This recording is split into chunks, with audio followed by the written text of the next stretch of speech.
할렐루야. 오늘 하루도 주님의 은혜가 함께하는 귀한 삶이 되시기를 바랍니다. 오늘 선거 날입니다. 선거에 함께 참여함을 통하여서 우리들의 귀한 주권을 표시하는 귀한 시간이 되시기를 바랍니다. 여호수아 10장입니다. 여호수아 10장 1절입니다.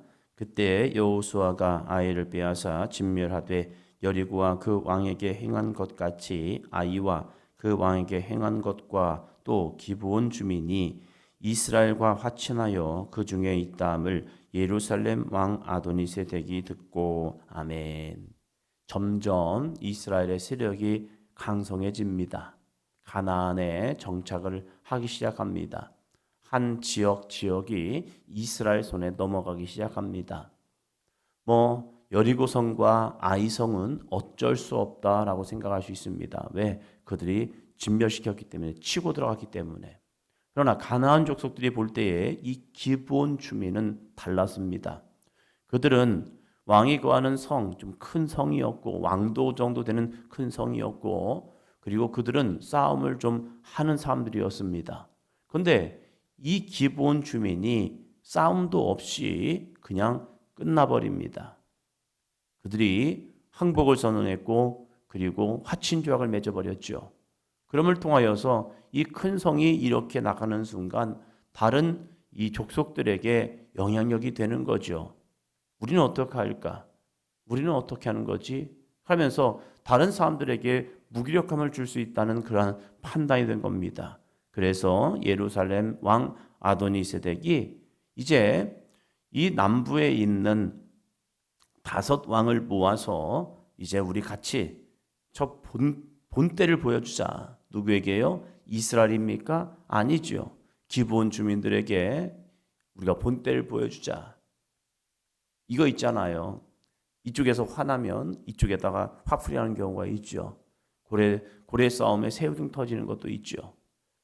괜한 이스라엘의 문제임에도 불구하고 그들은 그 가나안 속에 살던 기브온 주민들에게 화풀이를 하려 합니다. 그래서 5 왕들이 함께 이제 기브온 족속을 치러 갑니다. 어쩌면 기브온 족속 입장에서는 우리가 어쩔 수 없이 당할 일을 당하나 보다. 왜요? 그들은 어떻게 보면 배신이잖아요. 외적인 모습에 보면 가나안 족속이 이 이스라엘 백성들에게 항복하고 화친 조약으로 나간다. 이건 어쩌면 그들에게 있어서 배신 같은 행위.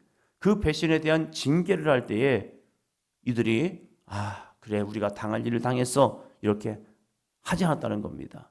기브온 사람들의 반응입니다. 6절입니다.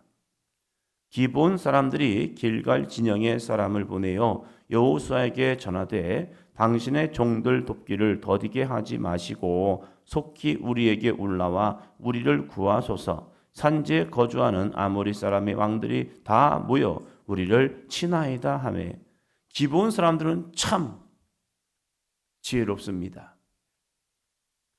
외적으로 보면 이들은 배신자고 비겁한 사람들이고 상황에 의해서 정말로 참 처세술이 강해 라고 할 수도 있어요. 그러나 기브온 사람들이 참 지혜로운 이유는 그들은 살 길을 찾은 겁니다. 그들이 들은 소문은 가나안 족속의 하나하나의 멸망이었습니다. 진멸이었습니다.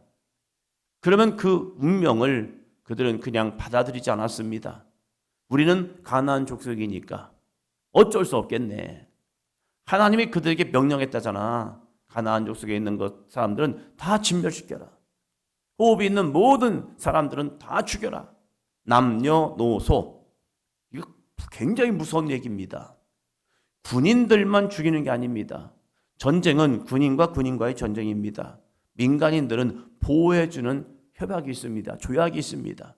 그래서 포로도 죽이지 않습니다. 그런데 하나님의 거룩한 성전은 하나님의 가나안 땅을 향한 심판이라는 거예요. 그래서 노아의 때처럼 하나님의 호흡이 있는 모든 생명은 죽입니다. 그래서 그걸 진멸, 전멸이라고 얘기합니다. 그러한 모습 속에서 기브온 족속은 어쩔 수 없는 운명으로 받아들이지 않냐고 그들은 생각하고 고민하고 찾는 거죠. 어떻게 하면 살 수 있을까? 어떻게 하면 살 수 있을까? 그래, 이렇게 해서라도 살자. 어쩌면 비굴한 모습일 수 있어요. 사람들이 생각할 때 이렇게 말할 수 있습니다. 야, 꼭 그렇게까지 해서 살아야 해? 살아야죠. 그래서 기브온 족속이 선택한 것은 바로 이스라엘에게 화친 조약을 맺은 거고, 그리고 나서 그들은 이스라엘의 종이 됩니다. 이 가나안 남부에 있는 아모리 족속 사람들이 쳐들어와서 이들을 죽이려 할 때 그것을 그냥 받아들이지 않습니다. 또 고민하고 생각하고 결정합니다. 무엇입니까? 여호수아에게 도움을 요청하자. 우리가 그 밑에 들어갔으니 이제 우리는 그에게 도움을 청하자 해서 여호수아에게 도움을 청합니다. 여호수아 참 멋있는 사람입니다. 여호수아 어쩌면 기브온 사람들, 야, 너희들 족속끼리의 싸움이니까 알아서 해. 잘 됐네. 너네들이 우리를 속이더니 그 속임의 결과가 이렇게 나오는구나. 그래, 당할 걸 당해. 이렇게 하지 않습니다. 7절이요. 여호수아가 모든 군사와 용사와 더불어 길갈에서 올라가니라. 아멘. 여호수아가 멋진 것은 어쩌면 자신들의 실수잖아요. 화친 조약을 한 것이. 그 실수가 이 사건으로 무마될 수 있습니다. 기브온 족속이 이 아모리 족속의 다섯 왕들과 붙어 싸움을 통하여 5대 1의 싸움입니다. 아무리 싸움을 잘한다 할지라도 5대 1의 싸움은요, 서로 피 터지게 싸우다가 그냥 이 기브온 족속은 죽을 수 있습니다. 우리가 할 수 없는 것을 이 아모리 족속 다섯 왕이 기브온 족속을 서로 죽이겠다는 겁니다.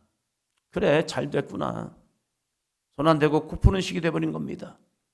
그럼에도 불구하고 하나님 앞에서 세운 언약, 하나님 앞에서 세운 약속을 이 여호수아는 지켜냅니다. 인간적인 모습이 아니라 하나님 앞에 서 있는 이 여호수아의 모습이라는 거예요.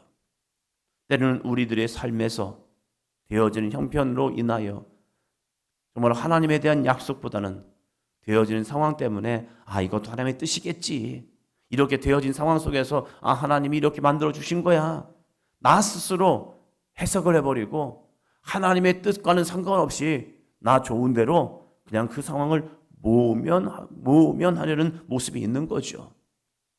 어쩌면 여호수아에게는 좋은 기회라니까요. 백성 앞에서 기브온 족속과 언약을 맺음을 통하여서 그것이 이 여호수아에게 허물이 되었어요. 왜 너희는 여호와께 묻지 않냐고 이렇게 한 거야. 그래서 이 문제가 생김을 통하여서, 야, 봐라, 하나님께서 자기들끼리 서로 다투고 싸움을 통하여서 기브온 족속을 심판하셨네.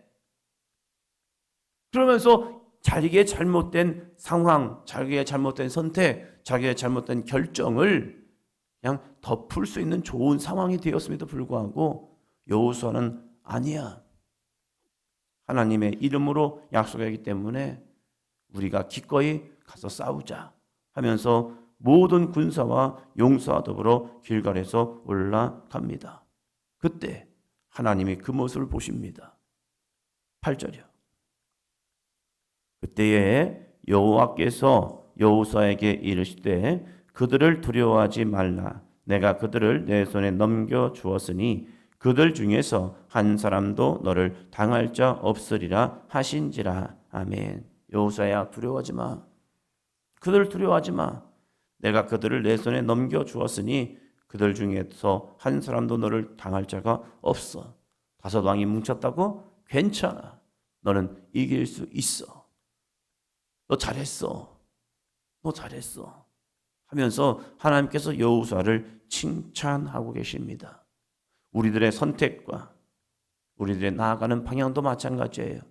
내가 들려지는 이 사건, 내가 들려지는 이야기, 내가 보는 이 문제, 여기에서 내 나름대로의 해석이 아닌 거예요.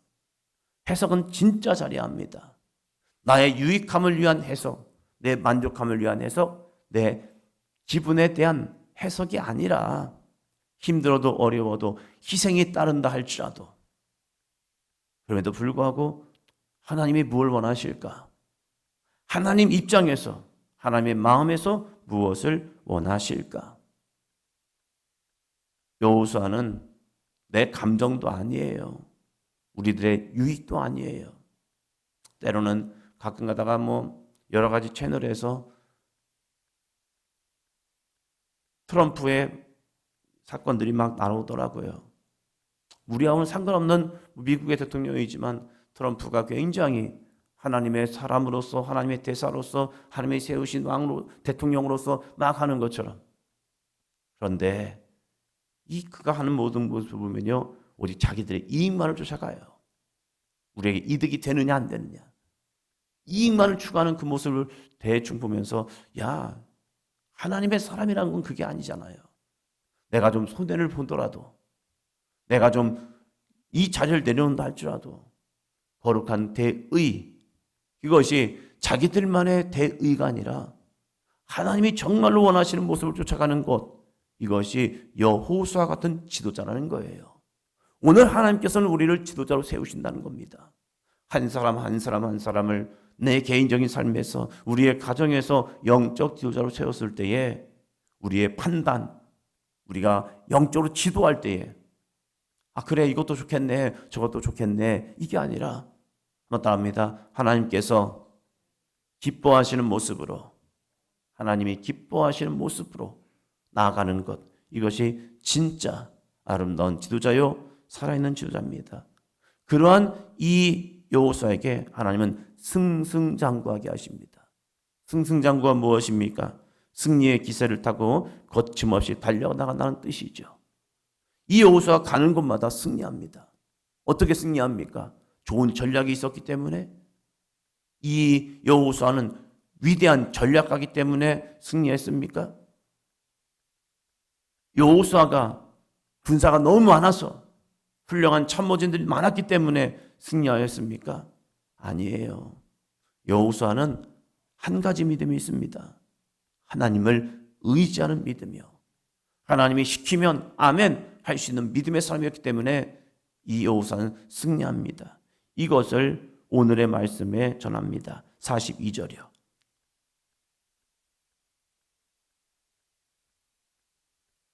(10장 42절) 이스라엘의 하나님 여호와께서 이스라엘을 위하여 싸우셨으므로 여호수아가 이 모든 왕들과 그들의 땅을 단번에 빼앗으니라. 아멘.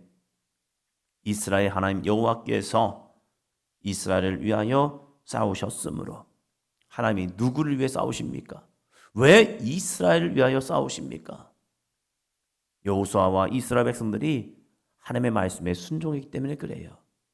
자신들이 하고 싶은 거, 자신들의 감정, 자신들의 상황, 자신들의 이 모습이 이것은 우리에게 이득이 되니까 하나님 할게요, 하나님 이것은 우리에게 손해가 보니까 안 할래요, 이게 아니죠. 다윗도 마찬가지죠. 다윗이 전쟁을 할 때 보면 그의 우선순위는 하나님의 뜻에 대한 순종입니다. 죽을 것 같아도 가는 거고, 하기 싫어도 하는 거고. 그런데 그때마다 하나님이 그와 함께 하심을 통하여, 성경을 기록합니다. 여호와께서 다윗과 함께 하심을 통하여 그는 승리하는 자가 됩니다.